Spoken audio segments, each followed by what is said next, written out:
April 1241. Western Poland, the most formidable war machine the medieval world had ever known, was about to meet the proudest knights of Christian Europe. What followed over the next 3 days would demolish the illusion of European invincibility and carve a wound into Christendom's memory that would ache for centuries. The Mongols had arrived. To grasp the scale of what was about to unfold, we must first understand who these Mongols really were. They weren't the mindless savages that frightened European scribes later described. They were heirs to Genghis Khan's revolutionary system of warfare, a disciplined engine of conquest that had stretched its reach from the Pacific Ocean to the edges of Europe in less than 2 generations. Every Mongol warrior was born in the saddle, riding before he could properly walk. He could hit a target with his bow while galloping at full speed, survive on mare's milk and dried meat for weeks, and cover distances that no European force could imagine. By 1241, the Mongol Empire spanned from China's coast to the very doorstep of Europe. The mighty cities of Central Asia had fallen, and the great powers of the Islamic world had been broken. Even China's Great Wall, the so-called barrier against the north, had failed miserably. Now, under the leadership of Batu Khan, grandson of Genghis himself, 3 Tumans, about 30,000 of the most efficient soldiers on earth, had already annihilated Kiev, the jewel of the Rus, and swept through Hungary like wildfire. This invasion was not random plundering. It was a meticulously planned campaign. Batu divided his forces. One army ravaged Hungary, while another marched into Poland, eliminating every possible threat to their flanks. They had already torched Lublin, looted Sandomierz, and left Kalisz smoldering in ruins. Their next target, Silesia, one of Poland's richest duchies. Duke Henry II of Silesia, known as Henry the Pious for his deep faith, understood what was coming. He wasn't naive. Distressing reports had poured in from the east, whole cities burned to ash in a single day, populations slaughtered to the last soul, veteran armies erased within hours. Witnesses called them demons on horseback, fighters who appeared from nowhere and vanished like ghosts. Yet Henry refused to flee. He was an experienced commander and knew that if the Mongols were not stopped here, Europe itself would lie exposed. He sent desperate pleas across Poland, Moravia, and the German states. The response was staggering. The Knights Templar, legendary veterans of the Crusades, answered his call. The Teutonic Knights rode down from the Baltic, their heavy cavalry armored in black and white. Polish nobles set aside their rivalries and rallied their men. Duke Mieszko of Opole brought his full host. Moravian infantry marched north. Even miners from Silesia, men who had never seen battle, took up arms to defend their faith. Terrified chroniclers later claimed that 100,000 men gathered to resist the Mongols. Modern historians, comparing logistics and population records, suggest a more realistic number of 25 to 40,000, still one of the largest European forces of the medieval age. For comparison, William the Conqueror had taken England with barely 10,000 men, and the Crusaders' mightiest armies rarely topped 30,000. Opposing them stood around 20,000 Mongols, 2 Tumans under Baidar and Kadan. The Europeans outnumbered them, wore heavier armor, wielded superior steel, and marched under the Pope's blessing. They believed God was with them. They would soon learn it wasn't enough. Baidar, grandson of Genghis Khan, and Kadan, son of Ogadai, were no savages but masters of strategy, men trained from birth in the science of war. The Mongols had spent years studying European warfare through spies disguised as traders. They knew every strength and weakness of their foes. The European knight was the tank of his time, a man, a horse, and a mountain of steel capable of smashing infantry lines apart. But the Mongols understood their flaws. Knights were slow, their mounts quickly exhausted, and their desire for glory made them reckless. Most crucially, they fought best in close combat, while Mongol warfare was about killing the enemy before he could even reach you. April 7th, 1241, Day 1. The European army advanced from Legnica in traditional formation, a vision that would stir any medieval heart. In the center rode the heavy cavalry, knights clad in chain and early plate armor, helmets glinting in the sun, lances raised high. Each set of armor cost what an entire village might earn in a year. Their war horses, huge destriers bred for power, snorted and pawed at the earth, ready to charge. On the flanks marched Polish spearmen, Moravian crossbowmen, and Silesian miners, wielding crude tools turned into weapons. Priests walked among them, offering blessings and absolution. Banners rippled across the field, the black cross of the Teutonic Order, the red of the Templars, the white eagle of Poland. It was the combined strength of Christian Europe made flesh. Then, on the horizon, dust. Not the heavy dust of a marching host, but a lighter, restless haze that moved unnaturally fast. The first Mongol scouts appeared, small figures on small, wiry horses. The knights laughed. These were the dreaded Mongols, tiny men on half-sized mounts. Surely they could be crushed in a single charge. The Mongols rode closer, but not too close. They stopped just within their bow range, far beyond that of the Europeans. The Mongol composite bow, crafted from layers of horn, sinew, and wood, could strike targets with lethal accuracy at over 350 meters, far beyond the reach of any European crossbow. Their riders loosed their arrows high into the sky, then wheeled their horses and sped away. "Cowards!" shouted the Polish knights. "They flee like rabbits, like women." But fleeing was the plan. It wasn't fear, it was doctrine. For hours, waves of Mongol horse archers tormented the European lines. They would gallop in, unleash volleys of arrows, and retreat before the heavy cavalry could respond. Each warrior carried roughly 60 arrows, with pack horses trailing behind, loaded with hundreds more. 20,000 men times 60 arrows, over 1 million projectiles. The mathematics of death. The Europeans raised shields and endured, but mentally it was breaking them. These knights had trained their whole lives for gallant charges and sword-to-sword glory, not to stand helpless as invisible enemies bled them dry from afar. Horses screamed as shafts found the gaps in their armor. Men cursed as arrows pierced mail at the joints. The unarmored infantry suffered the worst. Duke Henry ordered his crossbowmen to return fire, but by the time they cranked and aimed, the Mongols had already slipped back out of range. The Templars begged permission to charge, but Henry refused. He knew too well what that meant. The Mongols wanted his men to break formation, to chase ghosts and die in pieces. Yet, holding ground while being slowly torn apart was just as deadly to morale. By sunset, the true terror of Mongol warfare had revealed itself. This would not be a duel of honor. It was systematic extermination. When night fell, hundreds of Europeans lay dead or groaning on the ground. Horses had to be killed to end their suffering. The camp echoed with the screams of the wounded. The Mongols. They'd lost perhaps a dozen men, a few hit by lucky crossbow bolts. As darkness fell, they made camp just beyond sight. Their signal fires dotted the horizon like fallen stars.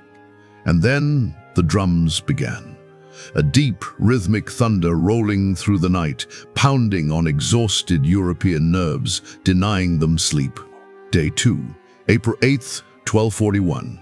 The dawn sky burned red, an omen even the priests struggled to dismiss. The Europeans, sleepless and shaken, reformed their ranks. During the night, Many of the wounded had died. Arguments now flared among commanders.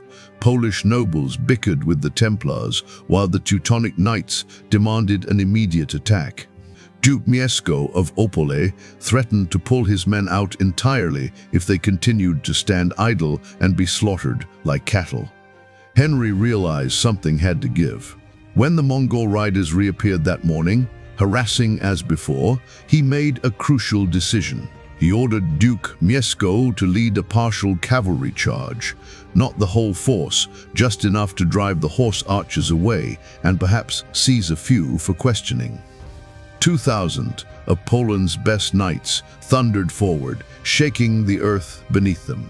Lances lowered, shields locked. A storm of steel and muscle roared across the plains. The Mongol light cavalry appeared to panic.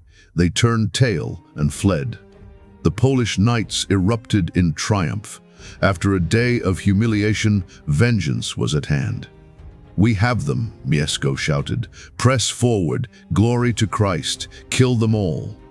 The chase went on for miles, but the Mongols always stayed just out of reach, turning now and then to shoot a few arrows, teasing the pursuit onward. Some Polish nobles began to sense the danger, but Mieszko, consumed by fury and pride, pushed his men further.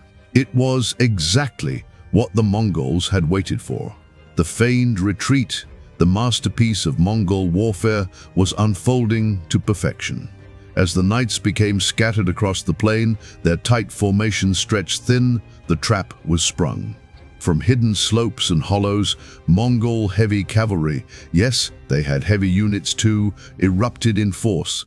At the same time, light cavalry that had been circling unseen closed in from all directions. Mieszko understood his mistake too late. His men were surrounded, cut off from Henry's main army, stranded on open ground where their heavy armor offered no advantage. What followed wasn't a battle, it was a slaughter. The Mongols didn't duel for honor, they killed with machine-like precision. They circled the trapped knights, firing volley after volley into the dense mass of men and horses. When the Europeans tried to charge, they met coordinated counterattacks. When they stood still, the arrows rained down without mercy. Only when the survivors were weak and broken did the Mongol heavy cavalry move in for the final blow. Duke Mieszko fought bravely. Accounts say he personally struck down a dozen Mongols before 5 arrows pierced his body. His bodyguards made a last stand around him, singing hymns as they died, but the outcome was certain. Of the 2,000 knights who had charged that morning, fewer than 200 returned. The survivors were shattered, some physically wounded, others mentally broken. They spoke of riders who fought like demons, who moved as if of one mind, who killed without mercy and without a word. One knight, his armor pierced by 7 arrows, died whispering again and again, "They are not men, they are not men." That night, the Mongols sent a grisly message to Henry's camp. Duke Mieszko's severed head, packed in salt, accompanied by a single note written in broken Latin, "Tomorrow, you." Day 3, April 9th, 1241, the day of annihilation. Henry's war council that morning was a scene of near hysteria. Nearly a quarter of his army was gone. The Moravian infantry were close to mutiny. Several Polish nobles had slipped away in the night with their retinues. Retreat was impossible. Henry knew the Mongols would hunt them down like prey across the plains. There was only one option left: stand and fight, whatever the cost. He chose his battlefield carefully, a rise near the village of Legnicki Pole, or Lenica Field. The slight elevation gave his archers range, and a stream along one flank would guard against encirclement. Henry arranged his forces in a defensive formation. At the center stood the Templars and Teutonic Knights, men sworn to fight to the death. The Polish knights formed the right wing, the remaining infantry the left, while Henry held a small reserve behind them. When the morning mist lifted, the Mongols appeared once more, but something looked different. They weren't riding in their usual sweeping formations. Instead, they seemed to be setting up odd-looking devices, large pots or cauldrons mounted on wooden carts. The Europeans stared, confused. Were they cooking, performing some pagan ritual? Then the battle began, and the true horror revealed itself. The cauldrons were Chinese gunpowder smoke generators, not cannons. Those wouldn't appear in Europe for decades. The Mongols had mastered this technology during their campaigns against the Jin dynasty in northern China. As Henry's army advanced, the Mongols ignited the devices. Thick, choking clouds of black smoke billowed across the field, rolling over the European ranks like a living fog. Within minutes, order disintegrated. Men couldn't see beyond a few feet. Commands were lost in coughing and chaos. Units became separated. Banners vanished into the haze, and with them, all coordination. Knights stumbled into their own foot soldiers. Horses, panicking in the smoke, reared and bolted. Then came the Mongols' most devious trick. Days earlier, they had captured Polish prisoners and forced them to learn one short phrase in Polish: uciekaj, strata, run, all is lost. Now, amid the suffocating smoke, Mongol warriors shouted those same words in perfect imitation. Polish soldiers, unable to see who was shouting, heard what sounded like familiar voices ordering retreat. Panic spread faster than any weapon. Men began running, colliding with comrades who still tried to hold the line. The left wing, the infantry, broke first, fleeing in terror. That collapse exposed the center, where the Templars and Teutonic Knights now stood isolated in a sea of confusion. The Mongols struck with terrifying precision. How they maintained coordination in that smoke remains a mystery, perhaps through drums or horns at low frequencies that carried through the chaos. Or maybe they simply knew their roles so well, every man moving like part of a single organism. Mongol light cavalry hit the flanks, showering arrows into the disoriented mass. Heavy cavalry slammed into weakened clusters, smashing them apart. The Knights Templar fought with the conviction of men who believed martyrdom awaited them. Surrounded, outnumbered, blinded, they formed a circle and fought until none were left standing. Their Grand Master, Pon Dobon, was later found with 23 arrows in his body, his sword shattered, lying among heaps of Mongol dead. The Teutonic Knights attempted to break free, forming a wedge and charging blindly through the fog. For a brief moment, they broke the Mongol lines, only to find themselves in open country, pursued by mounted archers. One by one, they fell, their heavy armor now a death sentence as their exhausted horses collapsed beneath them. From the rear, Duke Henry saw the disaster unfolding and made a desperate choice. He raised his personal banner and rode forward, trying to rally what remained of his army. For a moment, it seemed to work. Scattered knights began converging toward him. Then, a single Mongol arrow, loosed by an unknown archer, found its mark, striking Henry beneath the arm, where his armor plates joined. He swayed but did not fall, still swinging his sword. His bodyguards surrounded him, trying to pull him to safety, but the Mongols had spotted the banner. They focused everything on that single point. Henry's guards were cut down, one by one.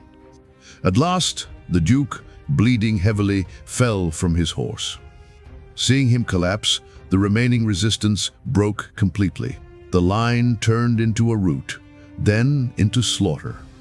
The Mongols pursued the fleeing men for miles, cutting them down as they ran. Knights tore off their armor to escape faster. Proud nobles cried for mercy in languages their killers neither understood nor cared to. Henry was found alive but dying. Following their custom of honoring brave foes, the Mongol commanders offered him a swift, merciful death. He refused, saying he would die as he had lived, as a Christian knight. They obliged him. His head was struck from his body and mounted on a spear, paraded through Legnica as proof of victory. Days later, his mother searched the battlefield among the corpses. She recognized him only by his sixth toe on the left foot. By noon that day, it was over. The scale of destruction was beyond comprehension. The Mongols, following custom, sliced off the right ear of every fallen enemy to count the dead, filling 9 vast leather sacks. Chroniclers claimed between 10,000 and 25,000 Europeans lay dead upon the field. Virtually the entire nobility of Silesia had been wiped out. The Templars and Teutonic Knights suffered such devastating losses that it would take a generation before their numbers recovered. Entire dynasties that had ruled for centuries were erased in a single morning. Modern historians estimate Mongol losses at fewer than 700 men, most of them from the heavy cavalry that led the final assaults. The battlefield itself looked like something out of hell. Bodies were piled so thick that a man could walk for hundreds of yards without stepping on the ground. Carrion birds darkened the sky, circling so densely they blotted out the sun. The smell of death carried for miles. For years afterward, local farmers would still unearth bones in their fields. In only 3 days, a smaller Mongol force had completely destroyed one of the largest European armies ever assembled.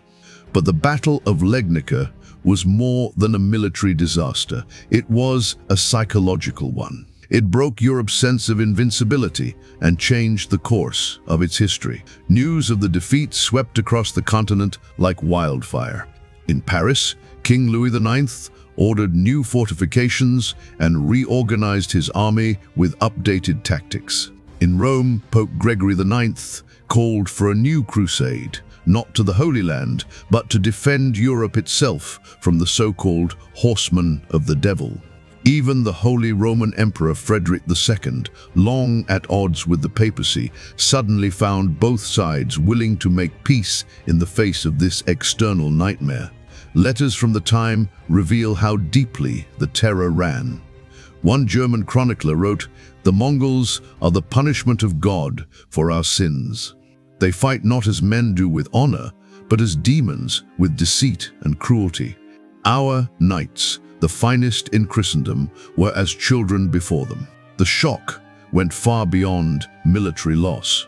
The Mongols had proven that the foundation of European power, the armored knight, was obsolete against a disciplined, tactically superior enemy. The proud ideals of chivalry, individual heroism, and honor on the battlefield meant nothing against an army that fought with strategy and precision rather than pride. Yet, Europe's salvation came from an unexpected twist. In December of 1241, only 8 months after Legnica, the great Khan Ogadai died in Mongolia. Some sources say he drank himself to death, others suggest poisoning. By Mongol law, every prince of Genghis Khan's bloodline was required to return home for the election of a new great Khan. Batu Khan, though frustrated at halting his conquest, obeyed. His armies withdrew and Europe was spared. The Mongols would never again advance this far west. Political infighting, vast distances, and the eventual fragmentation of their empire kept them from returning. But the memory of that defeat was burned into Europe's collective consciousness, written in fire and blood. The Battle of Legnica forced a revolution in military thought.